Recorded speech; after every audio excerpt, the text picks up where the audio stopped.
여러분들 반갑습니다. 부동산 공시법을 담당하는 목희수입니다. 지금 이제 우리가 11월 달, 12월 달, 1월 달, 2월 달, 3월 달, 4월 달 이론 과정을 공부를 했습니다. 그죠? 이 5월 달, 6월 달은 이제 기출 문제에 들어가게 되는 거예요. 기출 문제를 풀기 전에 기출 지문을 먼저 공부를 해보는 겁니다. 우리가 이론 공부를 하는 것은 문제를 풀기 위해서 이론 공부를 하죠. 그죠? 그러면 기출 문제를 풀면서 시험 문제는 이렇게 출제가 되는구나라는 것을 알 수 있는 겁니다. 여러분들의 궁극적인 목표는 합격일 거예요. 우리가 배우는 부동산 공시법은 절차법으로 법의 개정이 없습니다. 물론 있어도 조금 있어요. 그러니까 출제되었던 기출문제가 그대로 출제를 하면서 용어만 바꾸어서 정리를 하는 거예요. 저는 제 머릿속에는 20년 동안 기출문제가 머릿속에 들어 있습니다. 그러면 강의를 할 때는 제가 출제위원이 되어서 내가 출제위원이 되면은 이렇게 문제를 출제하겠다라는 것을 항상 문제를 만들면서 강의를 하게 되는 거예요. 우리 기출문제 품면에 있잖아요. 그죠? 주어를 묻는 문제, 숫자를 묻는 문제, 법 조문을 이해하는 문제 다양하게 출제가 돼요. 여러분들이 목표를 달성하기 위해서는 효율적인 공부 방법이 필요하겠죠. 그죠? 그러면 이렇게 먼저 한번 보도록 할게요.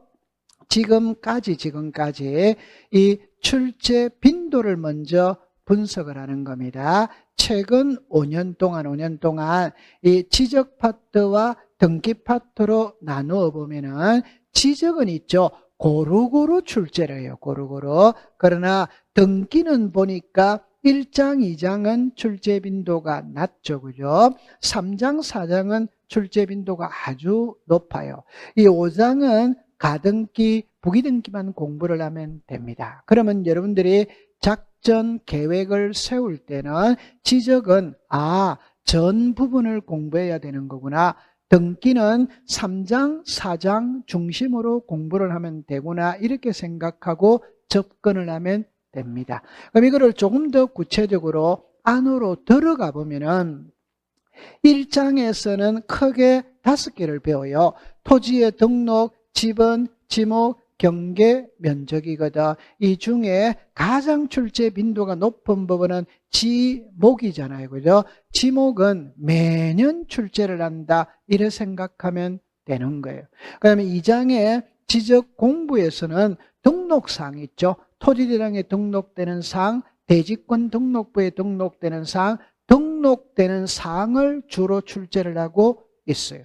자, 3장의 토지 이동이거든. 여기서는 축척 변경의 절차가 출제 빈도가 가장 높은 거예요. 그러면 축척 변경에서 공부를 열심히 하면 되겠죠. 그죠? 마지막에 지적 청량은 고루고루 출제를 하는데 그 중에서도 청량의 절차가 빈도가 높다 이렇게 합니다. 우리가 공부하는 것은 100점을 맞는 것이 아니고 60점만 맞으면 되는 것이거든. 그러면 출제 빈도가 높은 부분을 집중적으로 공부를 하면 고득점을 얻을 수 있다. 이렇게 생각하면 되겠죠. 그러면 등기를 여러분들이 보면은 등기는 1장은 등기사항, 등기 효력, 유효 요건을 배우는데 출제 빈도가 낮아요.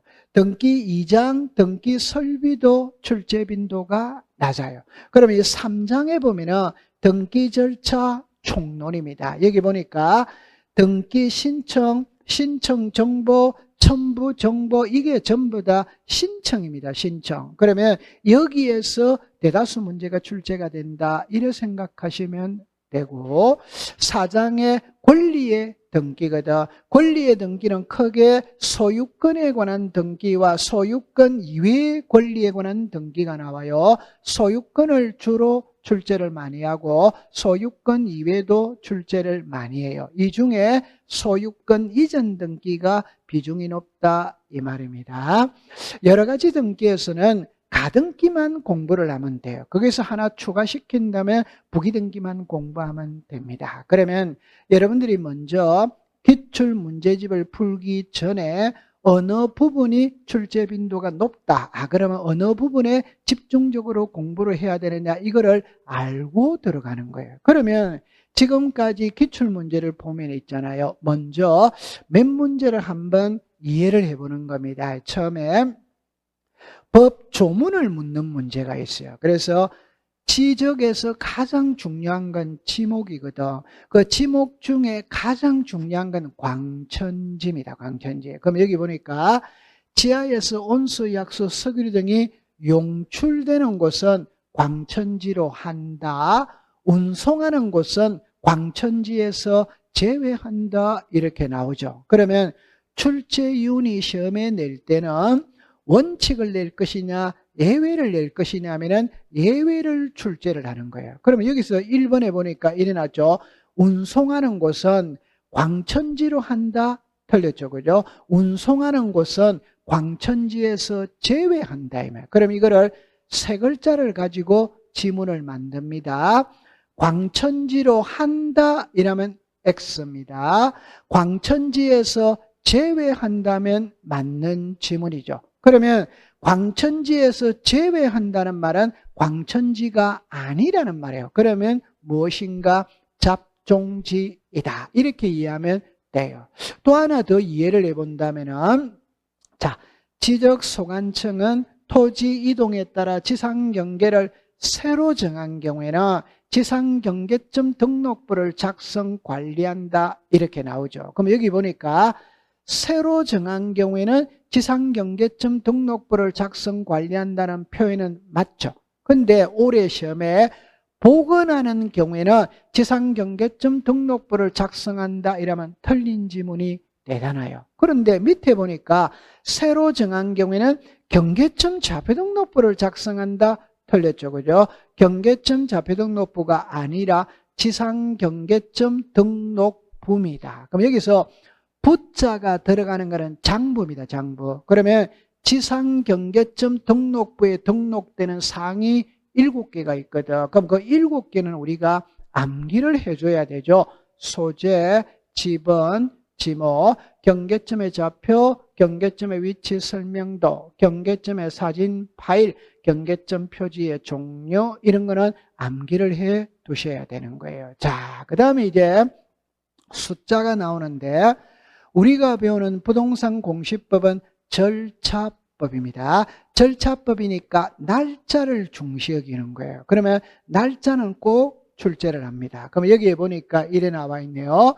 축척 변경에 따른 청산금의 납부 고지를 받은 자는 고지를 받은 날부터 3개월 이내에 청산금을 지적소관청에 내야 한다. 틀렸죠. 그죠? 3개월이 아니라 6개월이죠. 자, 두 번째, 도시개발사업 신고는 30일 이내에 하의한다. 틀렸죠. 그죠? 15일이죠. 그죠? 그 다음에 등기 완료 통지서를 접수한 날로부터 10일 이내에 통지한다. 틀렸죠. 그죠? 15일입니다. 그래서 우리 부동산 공시법에서 숫자가 많이 등장을 해요. 특히 지적 파트에서는 숫자가 많이 나오거든. 그 숫자는 암기하면 되는 거겠죠. 그죠? 자, 그 다음에 이제 주체입니다. 그죠? 여러분들 지적은 행정부에서 담당을 합니다. 그럼 행정부에서 담당을 하니까 행정부의 수장은 대통령입니다. 그 아래에는 국무총리가 있어요. 그 아래에는 국토교통부 장관, 시도지사, 시장군수, 구청장, 읍면동장이 나와요. 이때 대통령과 국무총리는 등장하지 않습니다. 그러면 국토교통부 장관이냐, 시도지사냐, 지적소관청, 시장군수, 구청장이냐, 읍면동장이냐, 이거를 구별을 다 해야 되는 거예요. 그러면 여기를 보니까 정보처리 시스템을 통해 기록 저장된 지적공부 열람 발급은 시도지사, 시장군수, 구청장, 읍면동장에게 신청할 수 있다. 이렇게 나오죠. 그럼 여기를 말장난을 치는 거예요. 여기서 시도지사가 틀렸어요. 시도지사가 아니라 특별자치시장입니다. 자, 그 다음에 두 번째 보니까 부동산 종합 공부를 발급받고자 하는 자는 시도리사 지적소관청 틀렸죠. 그죠? 시도리사가 틀렸어요. 지적소관청 또는 읍면동장입니다. 그 다음에 지적기준점 성과는 국토교통부 장관 시도리사 지적소관청에 신청한다. 틀렸죠. 지적기준점은 시도리사 지적소관청이에요. 국토교통부 장관이 틀렸어요. 그러면 지문을 읽으면서 여기에서 국토교통부 장관을 묻는 것인지 시도리사를 묻는 것인지 지적소관청을 묻는 것인지 이걸 다 구별을 해야 돼요. 그래 수업을 할 때 제가 구별하는 방법을 가르쳐 드릴 겁니다. 자, 그 다음에 이제 등기 파트로 보면은 우리 부동산 등기법에서 가장 많이 언급되는 지문은 1번이에요. 이거예요. 자, 보니까 이래 놨죠. 미등기 토지에 대해 법원의 소유권에 관한 처분의 제한의 등기 촉탁이 있다면 등기관의 직권으로 보로등기한다. 이거는 응용하면서 이해를 해야 되는 거예요. 그러니까 반대로 읽어야 됩니다. 처분의 제한의 등기는 압류, 감류, 가처분, 경매를 말하는 거예요. 그러면 압류, 감류, 가처분, 경매가 소유권에 들어와야 되고 법원에서 들어와야 직권 보로등기 한다 이 말이에요. 이때 압류는 제외가 됩니다. 왜? 압류는 법원에서 들어가는 게 아니라 세무서에서 들어가기 때문에 틀린 거예요. 그럼 여기 보니까 가등기는 틀렸죠. 왜냐? 소유권에 관한 겁니다. 그럼 가등기는 소유권이 아니죠. 그럼 틀린 거예요. 그럼 여기에 과세관청이 틀렸죠. 왜냐? 법원에서 들어와야 되는 거예요. 그럼 과세관청에서 들어오면 직권보로등기 대상이 아니라는 말이에요. 그 다음에 변경등기가 틀렸어요. 소유권에 들어와야 되는 거예요. 변경등기는 X가 됩니다. 그래서 법 조문을 해독을 할 때 여기서 핵심은 소유권에 관한 처분의 제한의 등기 촉탁이 있었을 때 등기관의 직권으로 보로등기 한다. 이거를 수업하면서 구별하는 방법을 이해하면 되는 겁니다. 자, 그 다음에 보니까 여러분들 지적법은 단순 암기에 가까워요. 그러나 등기법은 있잖아요. 그죠? 또 어떻게 보면 더 쉬울 수 있어요. 그 쉬운다는 게 등기법은 항상 앞부분을 답으로 만드느냐 마지막 부분을 답으로 만드느냐 마지막 부분을 답으로 만들어요. 그럼 이 글자를 보면 이래 나 있죠. 민법상 조합 명의로 등기 신청할 수 있다 없다. 여러분들 민법상 조합 명의로는 등기할 수 없죠. 그러면 시험의 핵심은 민법상 조합이 무엇이냐를 묻는 게 아니고 조합 명의로 등기할 수 있냐 없냐 마지막을 묻는 거예요. 그 다음에 이의신청은 새로운 사실이나 새로운 증거 방법을 근거로 이의신청할 수 없다죠. 없다. 그럼 여기도 새로운을 묻는 게 아니에요. 있다 없다 이렇게 묻는 거예요. 그 다음에 여기 보니까 시장군수구청장에 확인에 하여 토지 소유권 보존기를 신청할 수 있다 없다. 우리가 소유권 보존 등기에서는 토지는 국가, 건물은 지방자치단체. 그러니까 토지에 대한 보존 등기는 국가가 확인하는 서류를 가지고 가야 되는 거예요. 여기도 역시 마지막을 묻습니다. 있다 없다. 그 다음에 이제 소유권 보존 등기를 할 때는 등기 원인과 연월일을 기록해야 한다. 틀렸죠. 그죠? 그러면 여기도 역시 등기 원인일자가 무엇이냐를 묻는 게 아니라 보존 등기 할 때는 등기 원인일자를 기록한다, 안 한다 이렇게 묻는 거예요. 그러면 이 문장을 통해서 알 수 있는 거는 문장을 여러 번 읽기만 읽으면 정답을 맞출 수 있다는 겁니다. 자, 그 다음에 이제 하나 더 본다면은 여기도 역시 있다 없다거든. 수용에 의한 소유권 이전 등기를 할 경우 그 부동산을 위해 존재하는 지역권은 직권으로 말소할 수 있다 없다로 묻는 거예요. 말소할 수 없죠. 그러면 정리를 할 때 자, 국가가 토지를 수용하면 수용의 개시일만 되면 그 부동산 위에 존재하던 모든 권리는 소멸해 버리는 거예요. 그러니까 등기관이 직권으로 말소를 합니다. 말소를 할 때 말소 안 하는 예외가 있거든. 그럼 그 예외를 찾아가면 되는 거예요. 이게 수용되기 이전에 상속 등기에 수용되는 토지를 위해 존재하는 지역권의 등기에 토지수용위원회에서 재결로서 존속이 인정된 경우 이런 것들을 찾아드리는 겁니다. 그 다음에 공유물 분할금지의 약정의 변경 등기는 단독으로 하느냐 공동으로 하느냐 공동이죠. 그러면 핵심은 이거예요.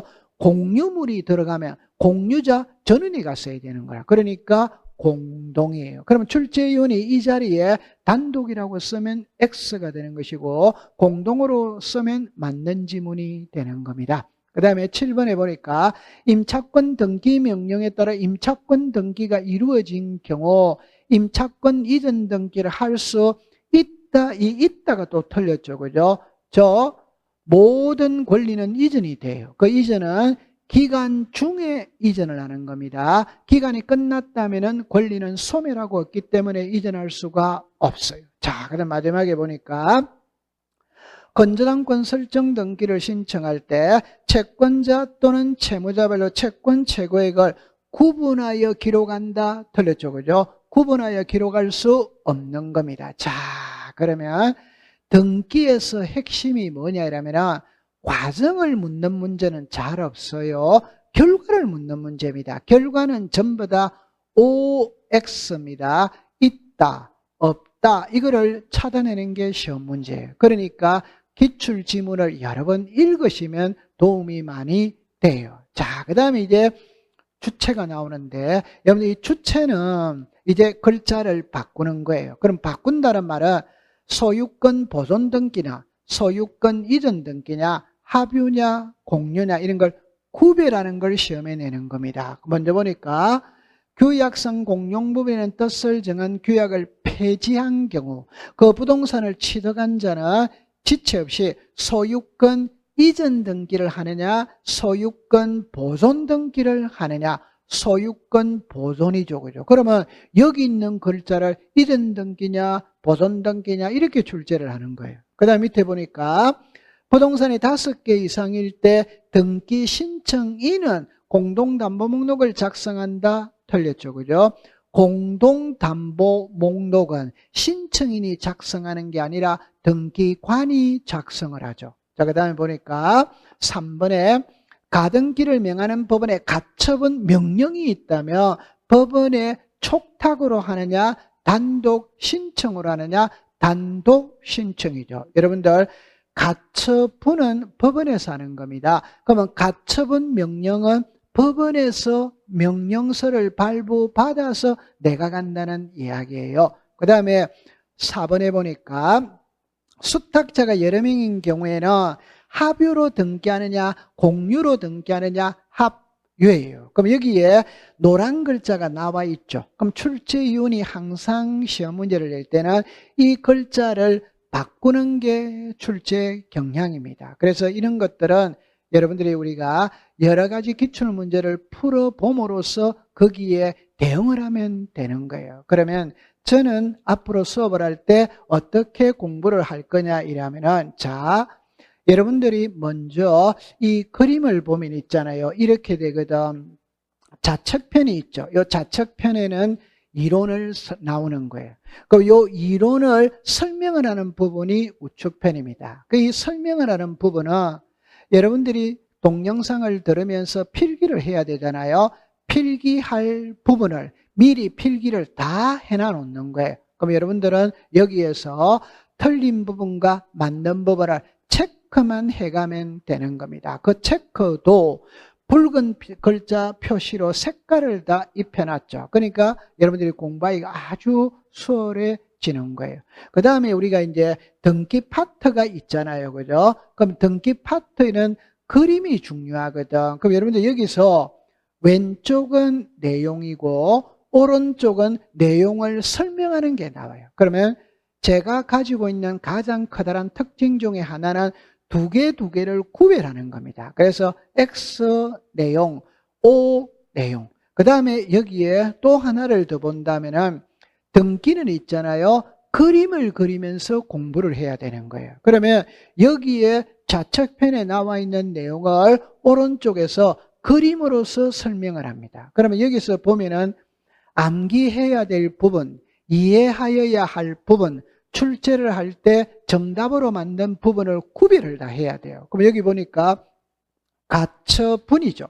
여기는 가처분 명령이죠. 이 글자의 차이를 구별하면 돼요. 그래서 가처분은 법원에 촉탁을 하는 것이고 가처분 명령은 단독 신청이에요. 그 다음에 보세요.